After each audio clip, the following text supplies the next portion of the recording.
Hello, everyone. My name is Teddy Fikre, and I'm running for Congress to represent Virginia's 8th Congressional District, which encompasses Alexandria, Arlington, and parts of South Fairfax and East Falls Church. So last week I recorded a video in which I noted that there really is no us versus them, and discussed the imperative of getting beyond our differences and coalescing on common humanity. But that doesn't necessarily mean I'm going to stick my head in the sand and disregard that up to a point that there really is a divide within humanity. But it's not what we've been conditioned to believe, and it's not what we've been kind of programmed to or indoctrinated to see ever since our formative years. If there is an us versus them, it's really the very few that have monopolized power, and that are hoarding everything, and the rest of us who are fighting for crumbs. But our political and even social discussions are rooted into playing into these. I call it what it is. It's a caste system based on our identities and ideologies. And I didn't really understand this myself until in terms of how this is how deceptive this whole thing is. I never realized it until I went through 2 years of homelessness, and it was through that process that I shed my tribal blinders and learned to value our common humanity. And so, with that experience, and also the horrific outcomes that's taking place almost on a daily basis in Ethiopia, the country where I was born, where almost the entire country is being torn apart based on people fighting because of their tribal differences, their ethnic differences. And so this has led me, over the years, to realize that there's really a playbook of how a few are able to essentially colonize billions, and it's all rooted in getting us to fight powerless people to fight other powerless people. It's divide and conquer at its core. And so I'm going to kind of touch upon what's taking place in Ethiopia right now to show that the connective nature of these things. So in Ethiopia, a country that has existed for thousands of years, one thing that really kept the country from being colonized was the fact that a lot of Ethiopians saw themselves as Ethiopians first.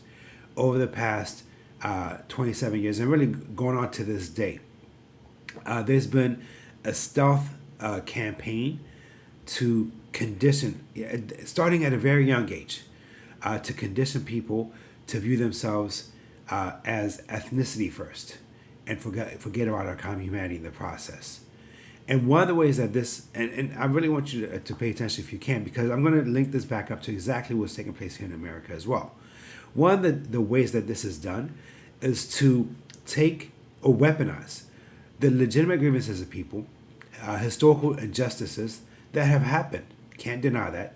The ways that various communities have been marginalized, and then cast a wide net and blame another group, and then it pits people against each other.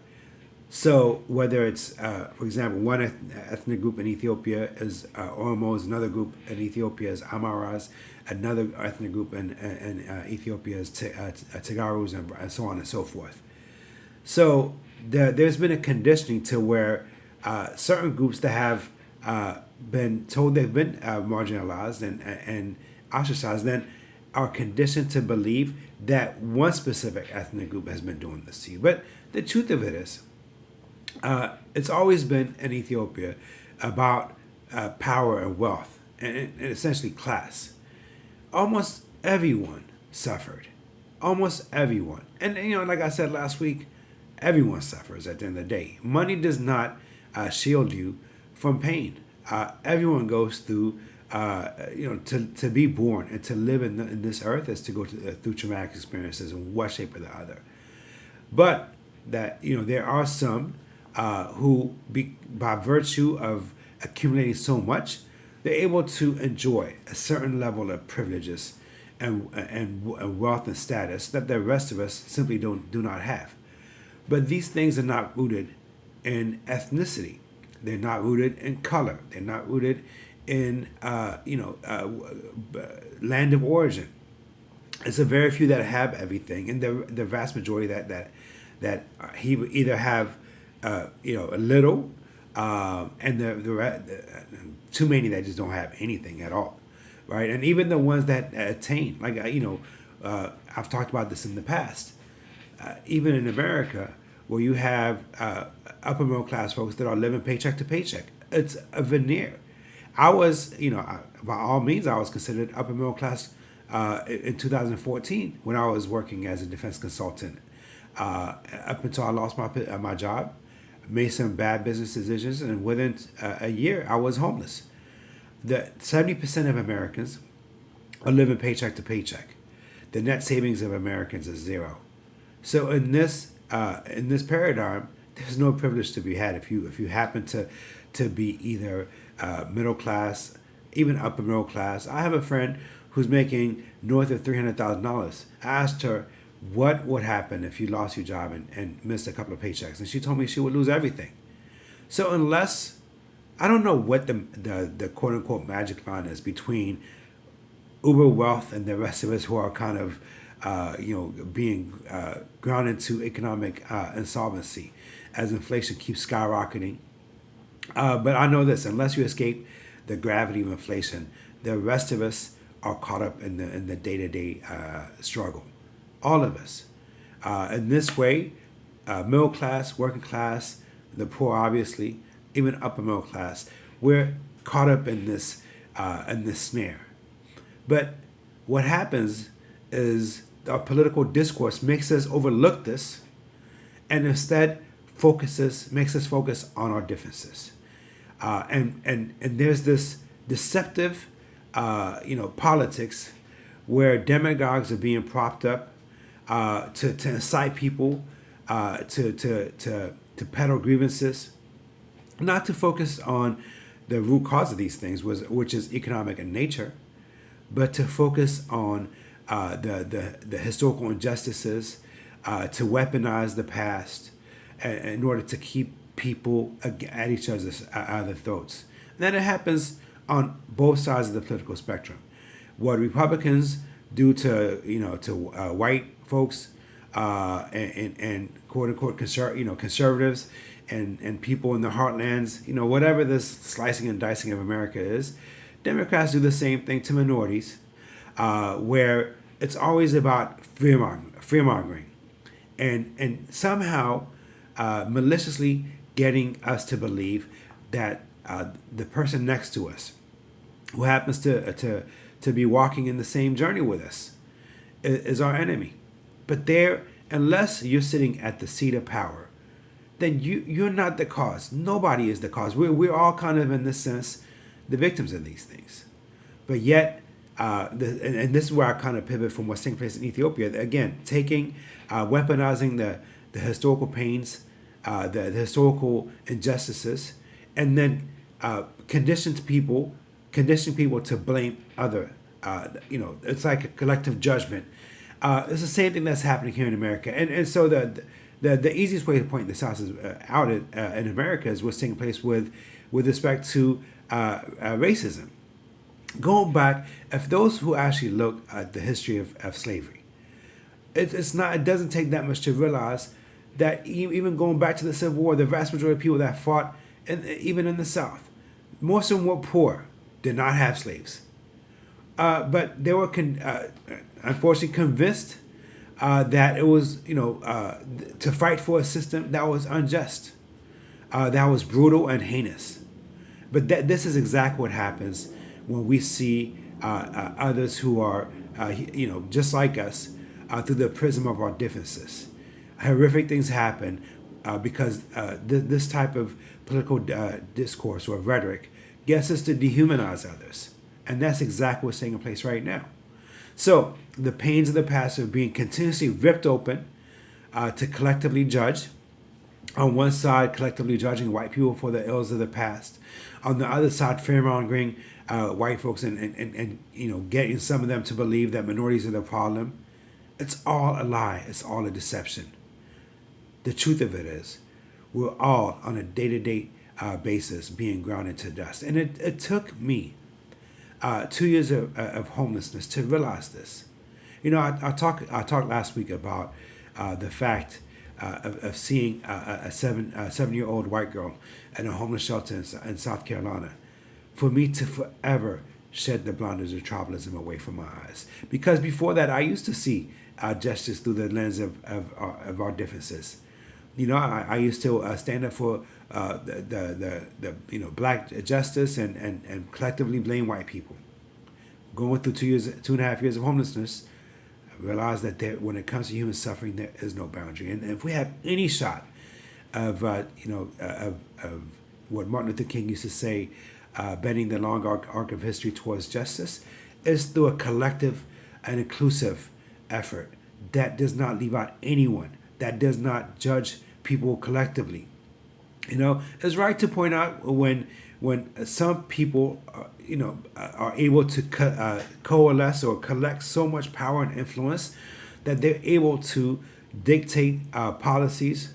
They're able to leverage the political system to benefit themselves. But ask yourselves, how many people are able to do this? It's not that many. I don't know what that, again, I don't know what that number is. 1%, 0.1%. The rest of us are, in fact, essentially are powerless in this. And our politics is part of the way that it's a deception of it all, right? And essentially, these two political parties exist to gaslight us into believing that we have power when we don't. The truth of it is, and that's why I'm running, by the way, as an independent. It doesn't matter who you vote for in terms of if that person's a Democrat or Republican, because both parties are captive to corporate interests. If you're voting for your favorite Democrat or your favorite Republican, you're not voting for that person. You're voting for their party bosses, and their party bosses are captive to the institutions, the Democratic party or the Republican Party. Both of them are corporations, which both are wholly owned subsidiaries of corporate interests, multinational corporations, by the way. And these multinational corporations have zero interest in the well-being and welfare of Americans or humanity writ large. What their interest ultimately resides in is maximizing profit on the backs of the workers, on the backs of small businesses. So this is where we're at. So these two political parties, what they perfected over decades, if not centuries, is weaponizing our differences to get us to focus on our differences. But the one thing that we have in common is the fact that we are going backwards in America. Economically, the financial viability for most Americans is bleak. And, but yet, again, going back to gaslighting, we're being told all the time this economy.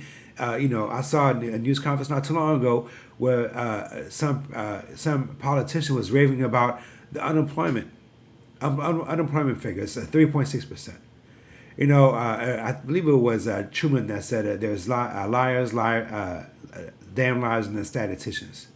Statistics can be spun in any which way. The truth of it is, almost even I, where I'm working as a full-time IT project manager, making, a pretty good living. I'm working a second job, driving Uber for a reason. It's to, make ends meet because the cost of living is running away. This is the new normal for most Americans. Like I said, I have a friend who's making north of $300,000. If she loses her job tomorrow, it's utter disaster for her. This is unsustainable. This course that we're charting as a country is the path of destruction. And in this way, the whole world has been tied up into a web of deception. Because the truth of it is, we as Americans, and almost every country throughout the world, have lost our sovereignty.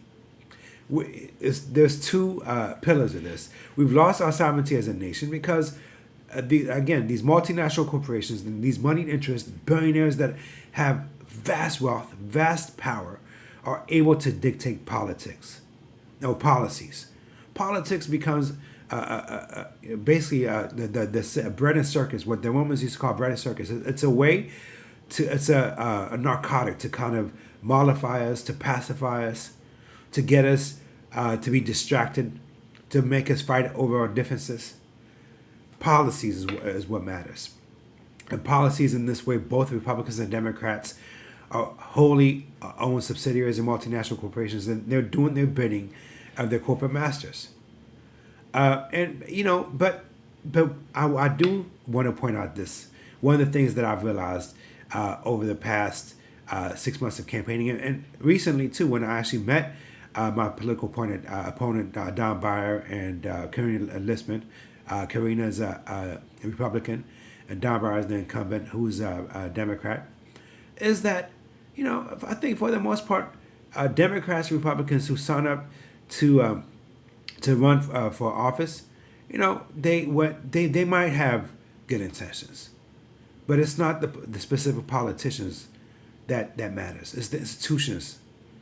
No politician, zero, not one politician is more powerful than the party that he or she serves. So essentially, we're kind of voting. It's a window dressing, because we're not getting at the root cause of these things. We're just voting for personalities who could promise us all types of things, and irrespective of whatever their desire is, at the end of the day, they're gonna bend. They will bend the knee when they get to DC. That's why nothing changes. And up to a point, like I said, I don't necessarily blame them. How many of us in a corporate environment are willing to, when we see something wrong, are willing to speak up and say no and risk losing our jobs? That politicians are caught up in the same type of paradigm, where they have to go along, or they will be chewed up and spit out. And that's why I'm running as an independent, for that reason. So again, we have a choice. We could actually, Martin Luther King noted that you can't have, social justice without economic justice. So we need to reframe and refocus and get away from this toxic us versus them politics, and focus on the greater good, which can only be built upon the collective whole. Again, I've learned a lot throughout my 2.5 years of homelessness. And one of the things that I've realized is that no matter what the barriers are, all it takes is a conversation to get to a place of healing, to at least start the journey of healing. One of the things that I've talked about in the past is that when I at the same Greenville shelter that I was at, there was one time this white guy, clean shaven hair, head, looked like he could have been a skinhead. And he used to look at me with all types of malicious, looks. And I had a choice. And I almost went down that path of returning his malice with my own malice, and letting anger get the best of me. But one day, back then I was smoking a cigarette. I sat down to smoke a cigarette, and he came outside and he was looking for cigarette butts, used cigarette butts to smoke. And man, that level of despair really got, it got the better of me. And I saw his humanity at that moment. So I offered him a cigarette. And he was kind of taken aback, sat down and lit his cigarette, and we were talking. And I opened up to him and told him about all the things I've been through. The fact that I was a first generation immigrant, the things that I've experienced growing up, losing my dad, just how I became homeless at that time. And by the time I was done, he apologized. And he told me that he used to be in the KKK. And that the reason that he hated black people was because his sister used to date black guys. And he hated black people for that reason. But he never really had a chance to talk to someone like me. So having that conversation led to a redemption. Some of the most hateful people in this world, they're in that place of bitterness for a reason. And adding anger to their bitterness is not going to do anything. And being, if returning, like Martin Luther King said, fighting anger will not drive out anger any more than darkness will not drive out darkness. So, we could talk about all these us versus them and politics all we want to, but really there's a greater root cause beyond economic inequalities. It's the division within us. At the end of the day, we have to really get beyond our differences, even within ourselves, because it's the struggle. The struggle between good and bad is actually within all of our hearts, and we had to make a conscious choice to choose our better angels instead of going down the lane of bitterness. Had I chosen to remain, I was bitter at one point when I was homeless. Had I chosen to remain bitter, I would not be talking to you here as running for Congress and living in a home. It's because I chose gratitude and to be thankful for the small things that I was able to get better blessings in life, including a 3-year-old son who is the light of my life. So in that way, we have a choice too. When we see injustices, when we see human suffering, we could fight that with anger and vitriol, which is exactly what our political discourse is designed to do, is to make us angry. But anger and bitterness, these are not forms of empowerment. They're a form of disempowerment. When I was in another state that I lived in was in Colorado. And I remember at one point I went to Colorado State University, and there was, I'm not going to say his name, but there was a pretty big time star that came to the university to give a speech, and he was saying how this is time to get angry, to get in their voice, to get in their faces and push back. He was not being a friend and ally. What he was being was a partisan, voting for they're speaking on behalf of a partisan candidate, and that's how politics works, is to pit people against each other and to condition us to convince us to get in their faces. But who exactly? People that are just as powerless as us. And the same thing is being done to the quote unquote the other side.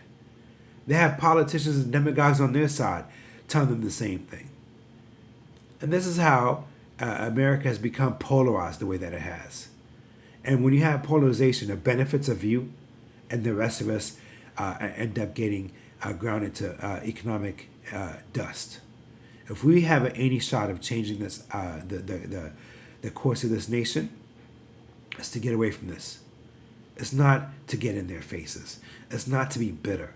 Social media, it's all the algorithms, everything is based upon getting us to be just outraged and anger and antipathy and indifference. That will not solve anything. Here's the one undeniable truth. Only love can overcome evil. You cannot hope to defeat evil with anger, negative energies of anger and fury and outrage and malice. It's love and empathy. So in fact, it's ironic because my last name in Ethiopian, Amharic, means my love. Fikre means my love. So that's the message I'm running on. My love. My love for Virginia. Fikre for Virginia. It's time for us to get away from partisan politics, to understand the deception of tribal politics, and to embrace our common humanity. Because the other way around is to continue down the path of destruction, of implosion. We're not that far, from the unraveling of Wall Street and the repeat of 2008. It's always like this. When you see red lights, red lights are everywhere. Inflation going through the roof, the collapse of housing demand, the capitulation when it comes to demand of cars. You see red flags popping up left and right. But everything kind of remains steady until it falls off the cliff. That's what happened in 2007/2008. Everything was steady until everything fell apart. We could be very well about to see that now. So before we get to that point, maybe it's time for us to take a step back and realize that this path of valuing and worshiping greed above our common humanity, and judging society based on the attainment of a few, instead of the condition of the least amongst us. Right here in D.C., there's tent cities everywhere. This is unconscionable. And not only that, it's for a country, this is akin to suicide as a country. It can't last. You can't last where working class are slowly being turned into the poor and impoverished, and the middle class are slowly being bled dry. All in order to transfer wealth upward into the hands of a few. So that's what compelled me to run for Congress, because I too know what it feels like to go through on a day-to-day basis and wonder whether or not I'm going to have, whether or not I'm going to be able to provide for my son in the future, whether or not I'm going to lose my job. The fear of what happened in 2015. Repeating in terms of homelessness. Again, like I said, 1 and 2 months paychecks is all it takes for almost any one of us. And in that context, all of us are feeling a deep sense of economic insecurity. So I don't have to feel your pain. I'm living in reality. And it's because of that I decided to run for Congress. So you can find out more about the campaign and what the issues that I stand on by going to www.fikre, F as in Frank, IKRE, number 4, V as in Victor, A.com. You can see the website on the right-hand side. And it will tell you a lot more about the positions that I hold. But ultimately, beyond that, there's two reasons why I'm running for Congress. One is to refocus our outlook on economic viability and economic inclusion, because, again, without a sustainable working class, without a sustainable middle class, and without alleviating the suffering of the poor, you cannot have, not only can you not have justice, you can't have the existence of the viability of our country is called into question. But beyond that, it's to also get the message out about rallying behind our collective humanity or common humanity. Because I got tired of it. I see the deception for what it is. The us versus them, the tribal politics, getting us to see ourselves through what we are, which is the labels that we've been conditioned to accept, instead of who we are, which is human beings first. There's a better way. At the end of the day, I'm a person of faith, so I believe in an awesome God, and in that context, we all came from one. But even if you remove the faith aspect of it, because faith and science affirm one thing, whether it's a big God or a big bang, human beings came from one. So that term e pluribus unum, where it says out of one many, out of many one, it's actually the other way around. It's out of one many. So we are out of one many. So essentially we are one. Humanity is one. Let us remember that. Let us embrace that. And let us honor that going forward, so that we can hand our children a better future. One that's full of opportunity. One that doesn't limit people based on their identity or ideology. And one that has a modicum of peace here on earth. And peace here on earth is not possible as long as we're being conditioned all the time to fight based on our differences. The source of every war is the fact that we look at the differences within each other instead of honoring our common humanity. If you look at the symbol for division, it's one dot one dot up top, another dot at the bottom, with a line going through both. That's the division. That's one above the other, with a wall dividing. We don't need that division anymore. We need to understand what we have in common so we can multiply our fortunes, multiply, in terms of our ability to give our a life of opportunity for our children going forward. Again, my name is Teddy Fikre, and I'm running for Congress. You can find out more by going to www.fikre, Fikre, number 4, va.com. Thank you. God bless.